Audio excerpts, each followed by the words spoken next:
اگر ہم اولیاء اللہ کی ہی بات کریں کہ ان کی زندگی کے اندر بنیادی مقصد یا ان کے سفر کا روڈ میپ بنیادی طور پر کیا ہوا کرتا ہے، تو وہ روڈ میپ عموماً 3 چیزوں کے گرد گھومتا ہے اولیاء اللہ کی زندگی میں۔ وہ 3 چیزیں کیا ہیں؟ تزکیہ نفس، حسن اخلاق اور حسن اعمال۔ یہ وہ 3 امور ہیں جن کے گرد اولیاء اللہ کی زندگی گھومتی ہے، اور وہ اپنی پوری زندگی کو انہی 3 انداز پہ تقسیم کر دیتے ہیں۔ مختلف بزرگان دین نے لکھا ہے کہ اولیاء اللہ عموماً اپنی زندگی کو ان 3 حصوں میں اس طرح تقسیم کرتے ہیں کہ پہلا حصہ تزکیہ نفس پہ صرف کرتے ہیں، دوسرا حصہ تہذیب اخلاق اور حسن اخلاق پر توجہ دے کر صرف کرتے ہیں، اور تیسرا حصہ پھر حسن اعمال یعنی اعمال کو خوبصورت کرنے پہ صرف کرتے ہیں۔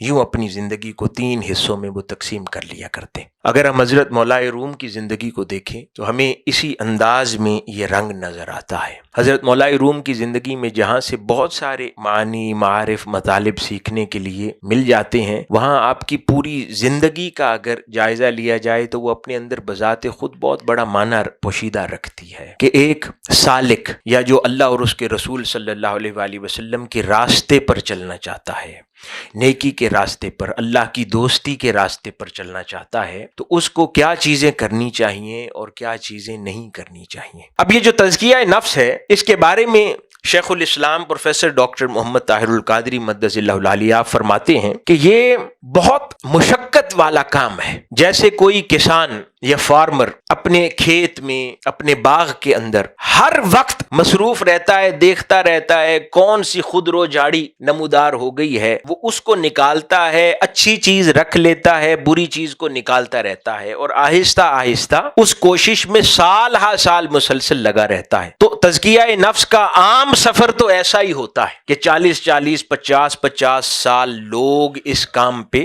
لگے رہتے ہیں، مگر اس کا ایک شارٹ کٹ بھی ہوتا ہے۔ شیخ الاسلام فرماتے ہیں اس کا شارٹ کٹ کسی کسی کے حصے میں آتا ہے، اور وہ شارٹ کٹ یہ ہوتا ہے عشق کی آگ جسے کہتے ہیں، کہ ایک ہوش مندی کے ساتھ بندہ تھوڑی تھوڑی فارمنگ کرتا رہے اور ایک ایک جڑی بوٹی کو دیکھ دیکھ کر نکالتا رہے، اچھی چیز رکھے، بری چیز نکالے، اس کو وہ اپنے پورے میدان کو صحیح رکھنے میں سال ہا سال کا سفر لگتا ہے۔ اور یہی ہم دیکھتے ہیں صالحین سال ہا سال ریاضت کرنے میں مصروف رہتے ہیں، لیکن جس کو عشق کی چنگاری مل جائے تو شارٹ کٹ یہ ہوتا ہے کہ وہ عاشق جاتا ہے اپنے باغ میں اور ایک لمحے میں ہر چیز کو آگ لگا دیتا ہے، وہ دیکھ بھال چھوڑ دیتا ہے، وہ ہر چیز کو یکسر آگ لگا دیتا ہے، آگ لگا کے وہ پورا میدان صاف کر دیتا ہے، ایک جھٹکے میں صاف کر دیتا ہے۔ اس کے بعد پھر صرف خیر کی فصل ہی وہاں اگاتا ہے، یعنی وہ تھوڑے تھوڑے چھوٹے چھوٹے ٹھک ٹھک سے نجات پا لیتا ہے، اور ایک ہی بڑی ٹھوکر سے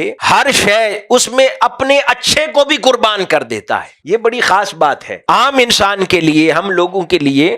ہم کہتے ہیں بھئی برا تو چھوڑیں، اچھے کو قربان کیوں کریں؟ کئی بار سوال کرتے ہیں ہم کہ جو خیر پر مبنی ہے، جو حلال ہے، جسے دین نے حلال کیا ہے ہمارے لیے، اسے کیوں قربان کریں؟ عاشق اس لیے قربان کرتا ہے اگر اچھے اور برے کی تمیز میں کروں گا تو 40 سال بیت جائیں گے، پورا وہ فارمنگ پلاٹ میں صاف نہیں کر پاؤں گا۔ تو وہ ایک لمحے میں جب آگ لگاتا ہے تو پھر کہتا ہے اچھے کے ساتھ گھن بھی پسنے دو، برے کے ساتھ اچھا بھی جانے دو، ایک بار سب صاف کر دو۔ جب صاف ہو جائے گا اس کے بعد اس زمین میں صرف اچھی فصل اگاؤں گا۔ تو اس لیے عاشق کے لیے وہ کام آسان ہو جاتا ہے جو ایک عام علم دین کی فہم رکھنے والا شخص جو آہستہ آہستہ ریاضت کے ساتھ اور اپنے نفس کے تزکیے کے ساتھ 40 سال میں جو سفر طے کرتا ہے، عاشق کئی بار 40 دن میں وہ سفر طے کر جاتا ہے۔ کیوں؟ کیونکہ وہ عشق کی اتنی خالص آگ جلاتا ہے اپنے اندر کہ وہ ہر شے راکھ کر دیتی ہے۔ اب وہ اس عشق کی آگ کا پیمانہ اور اس کو سمجھنا جدا امر ہے کہ کیا واقعی اس سطح کی آگ کسی نے جلائی ہے یا صرف زبان کا دعویٰ ہے۔ جو صحیح معنوں میں حضرت مولائے روم کی طرح اس آگ کی چنگاری میں جل جاتے ہیں تو ان کے سفر آسان ہو جاتے ہیں۔ جب آپ اس مسند کو چھوڑے، جنگل میں عشق کی کیفیات کے ساتھ اس مرد کامل کے پیچھے بھاگے، تو پھر اور حقیقت میں اپنے دل سے اس مرد کامل کی غلامی کو تسلیم کر لیا۔ یہ دوسرا بڑا مسئلہ ہے۔ یہ بہت سارے لوگ عشق کی آگ میں جلے ہوں گے، لیکن حضرت مولائے روم کو اس عشق نے شہرت کیوں دے دی؟ عام آدمی ہو نا، وہ عشق کی آگ میں جلے تو خبر نہیں بنتی. کوئی عام آدمی ہو، وہ کسی کے عشق میں مبتلا ہو جائے، فنا ہو جائے تو خبر نہیں بنتی. کوئی بہت بڑا عالم اور محقق جو عقل کے گھوڑے دوڑاتا ہو، ماہر ہو، اور اس کی اپنی فالوئنگ ہو، وہ علل اعلان کہہ دے نا میں فلاں کا غلام ہو گیا ہوں، میں شمس تبریز کا غلام ہو گیا ہوں، اور وہ مسند چھوڑ کے جب کسی کے عشق کی آگ میں جل جائے تو یہ بہت بڑی خبر بنتی ہے. وہ دنیا میں بھی خبر ہوتی ہے، عالم بالا میں بھی بڑی خبر ہوتی ہے کہ جب علم پر قادر اور قدرت رکھنے والا بڑا عالم اور فالوئنگ رکھنے والا وہ کسی کی غلامی اختیار کر لے اور پھر وہ چھوڑ دے اس عقل کی ساری دوڑ کو. تو بڑی بات حضرت مولا روم کے لیے یہ ہے کہ علماء میں جو ساری زندگی علماء اور علم کے سفر میں رہے ہوں، ان میں سے عاشق کا نکل آنا یہ بہت مشکل ہوتا ہے. علماء میں صالحین کا نکلنا عام بات ہے جو علماء ربانیین ہو جاتے ہیں، لیکن علماء کے طبقے میں سے کسی کا عاشق بن جانا یہ بہت ریئر بات ہوا کرتی ہے. لیکن جب ان میں سے کوئی عاشق بن جائے تو اس کا سفر بہت آسان ہو جاتا ہے. بڑی بڑی عظیم المرتبت چند ہستیاں ہیں، ان کی زندگی بھی کم و بیش حضرت مولا روم کی طرح کی ہے، اور ان کو اللہ پاک نے نام بھی ویسے ہی اونچے دے دیے ہیں. حضرت بو علی قلندر، حضرت خواجہ شرف الدین بو علی قلندر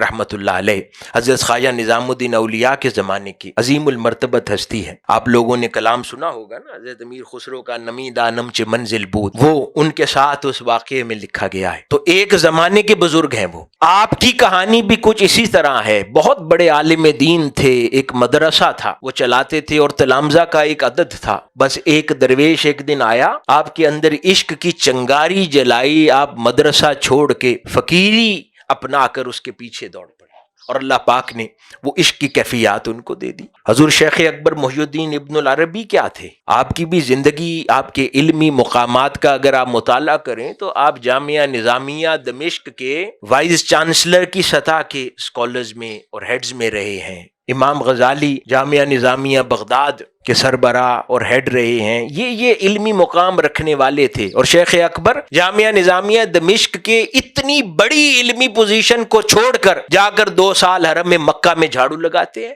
اس کے بعد فتوحات مکیہ ہوتی ہے، جس کو پھر ایک دوام اور قبولیت نصیب ہو جاتی ہے. حضرت مولا روم نے بھی زندگی میں بہت کچھ لکھا ہوگا، لیکن پھر جب وہ عشق کی چنگاری جلی، اس کے بعد مثنوی مانوی ہوئی، جس کو پھر ایسی قبولیت ملی. تو یہ بات سمجھ آتی ہے کہ کام بہت سے ہوتے ہیں، لیکن قبولیت اسی کام کو ملتی ہے جو بالکل فنا ہو کر کوئی، اور وہ اس عشق کی بھٹی میں جلنے کے بعد جب کچھ پروڈیوس کرتا ہے اس کو اللہ پاک قبولیت دے دیتا ہے. بہت کم شخصیات ہیں آج کل ہمارے ہاں جو بھی اس راہ پر چلتا ہے. اب تو سوشل میڈیا کا بھی ایک تماشا ساتھ وابستہ ہو گیا ہے. ہر انسان آغاز سفر میں ہی شہرت کا متلاشی ہو جاتا ہے، اور بس ایک سفر ہے زندگی کا، تو وہیں سے ڈیویٹ کر جاتا ہے. جس راہ پر جانا ہوتا ہے اس سے ہٹ جاتے ہیں، اس کی توجہ ہٹ جاتی ہے. نتیجتاً اب اللہ والے تو یہ ہیں حضرت مولا روم جیسے کہ جو شہرت کی دنیا چھوڑ کر فقیری میں جاتے ہیں. ان کو تو اللہ پاک نے تلامذہ کا عدد دے رکھا ہے، مسند دے رکھی ہے، دور دراز سے لوگ آپ سے استفادہ کرنے کے لیے آتے ہیں. وہ یہ شہرت کی دنیا چھوڑ کر اس فقیری میں لوٹ جاتے ہیں اپنے مولا اور مالک حقیقی کی تلاش میں. اس کے بعد اس بے نامی اور فقیری سے پھر لوٹ کر جب آتے ہیں نا، وہ باقی رہنے والی شہرت ہوتی ہے. پہلی وہ شہرت ہوتی ہے جس کے لیے خود کوشش کی ہوتی ہے، وہ عارضی ہے، وہ فانی ہے. پھر جب لوٹ کر آتے ہیں پھر اللہ دیتا ہے شہرت. وہ کیونکہ باقی کی دی ہوئی شہرت ہوتی ہے، اس لیے 771 سال بعد بھی باقی رہتی ہے، کیونکہ وہ باقی کی دی ہوئی شہرت ہے. پھر جب اللہ پاک لوگوں کے دلوں میں کسی کی محبت ڈالتا ہے نا، اس عشق کے سفر کے بعد، اس کے بعد اللہ پاک یہ مقام عطا فرما دیتا ہے. بہت کم چیدہ شخصیات ایسی ہوئی ہیں جن کو اللہ رب العزت نے اتنی قبولیت ان کے نام کی اور ان کے کام کی عطا فرمائی ہے. یہ انسان کے بس کی بات نہیں ہوتی. ان میں سے امام غزالی ہیں، آپ کی احیاء علوم الدین ہے. عرب ہو، عجم ہو، ایسٹ ہو، ویسٹ ہو، ہر جگہ امام غزالی کا نام اور آپ کا کام بولتا ہے. اسی طرح حضور شیخ اکبر محی الدین ابن العربی کا کچھ کام کے حوالوں سے بہت بڑا نام ہے جو کہ ہر جگہ شرق تا غرب پہنچا ہے. اور اسی طرح حضرت مولا روم جلال الدین محمد رومی رحمۃ اللہ علیہ کا، آپ کا کام جو ہر جگہ ہر خاص و عام تک آپ کا پہنچا ہے. تو یہ قبولیت کسی کی بھی اللہ کی طرف سے اترتی ہے، انسان کے اختیار کی بات نہیں ہے. بس ہمارے لیے یہ پیمانہ ہے کہ جب سارا زمانہ کسی کے گن گانے میں مصروف ہو جائے تو یہ اللہ پاک کا ارادہ ہے. تو ہمارے لیے یہی جاننے کے لیے بہت بڑی بات ہوتی ہے کہ کسی کو اللہ پاک نے اتنی کسی کی پذیرائی کروائی ہے تو وہاں آسمانوں میں اس کی کتنی پذیرائی ہو. دنیا میں کسی کے لیے اتنی محبت اس نے اتاری ہے لوگوں کے لیے دلوں میں، تو وہاں آسمانوں میں اللہ پاک نے اس کے لیے کیا اعلانات فرمائے ہوں گے اور کس درجے کی محبت وہاں آسمانوں میں اس کے لیے لکھی گئی ہوگی. یہ سفر اخلاص کا ہے، پیورٹی آف ہارٹ کا ہے. اولیاء اللہ بزرگان دین بڑے بڑے نام ہوئے ہیں، انہوں نے کثرت نوافل سے یہ درجے نہیں پائے، کثرت اعمال سے درجے نہیں پائے، انہوں نے کوالٹی آف اعمال، اخلاص کے ذریعے یہ مرتبے اور مقام پائے ساری زندگی. حضرت مولا روم کی زندگی کے حوالہ آپ پڑھتے جائیں، آپ جانتے جائیں گے آپ کے اخلاق کی کیفیات، آپ کے اخلاص کی کیفیات، بے نیازی کی کیفیات، للہیت کی کیفیات. یہ وہ امور ہیں کہ پھر انسان انسٹرومنٹ بن جاتا ہے، اور وہ انسٹرومنٹ انسان خود قلم بن جاتا ہے، اور پھر جو کچھ بھی اس کے ہاتھ سے لکھا جاتا ہے وہ کسی فانی کی تحریر نہیں ہوتی، اس کو بقا نصیب ہو جاتی ہے. اللہ پاک ہمارے حال پر لطف و کرم فرمائے، جو باتیں ہم نے کی ہیں ان پر عمل پیرا رہنے کی توفیق عطا فرمائے.